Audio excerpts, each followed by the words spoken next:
እንኳን ለ2018 ለጌታችንና ለመድኃኒታችን ለኢየሱስ ክርስቶስ ብርሃን የሆነው ኃጢአታችን የተሸከመው መድኃኒት የሆነው ለሕዝብ ሁሉ ደስታ ለሆነው ለኢየሱስ ክርስቶስ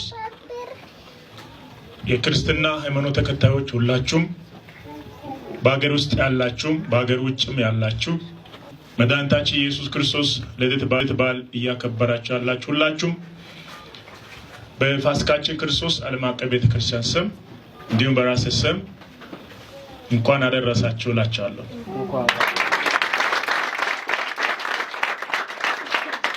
የመድኃኒታችን የኢየሱስ ክርስቶስ ልደት በዓል ስናከብር ለእኛ ትልቅ ትርጉም አለው።